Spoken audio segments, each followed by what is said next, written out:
अस्सलामुअलैकुम वरहमतुल्लाहि वबरकातुहू। माझे नाव जोया आहे। आज आपल्याला शाळेमध्ये अलमारिफ इंग्रजी मध्याम विज्ञान प्रदर्शन आहे। त्यानिमित्त प्रथम मी सर्वांचे आभार मानते। मी विज्ञान प्रदर्शनमध्ये चंद्रयान 3 बद्दल माहिती सांगणार आहे। ते तुम्ही सर्वांनी शांतचित्तेने ऐकावी अशी विनंती व आशा ते मी बाळगते। चंद्रयान 3 14 जुलै 2023 रोजी IST दुपारी 2:35 आकाशातून पाठवले होते। चंद्रयान 3 मोहिमेसोबत जाण्याच्या रोवरचे नाव ध्यान असे आहे, जो संस्कृत शब्दापासून बनलेला आहे। त्याच्या आज्ञान असे आहे। चंद्रयान 3 हा भारतातील संशोधन संस्थेत इस्रोने हात घेतल्यातील तिसरा संशोधन प्रकल्प आहे।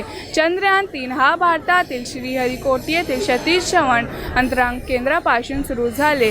चंद्रयान 3 चंद्राच्या दक्षिण ध्रुवाजवळ हळूवारपणे उतरण्याची पहिली मोहीम यशस्वीपणे पार पडली। आपल्या समज वाढवण्यासाठी चंद्रयान 3चा उद्देश चंद्रायन पृष्ठभागाचे अन्वेषण करणे, वैज्ञानिक प्रयोग करणे आणि मूल्यवान डेटा गोळा करणे होय। धन्यवाद। जज़ाकल्लाहु खैर।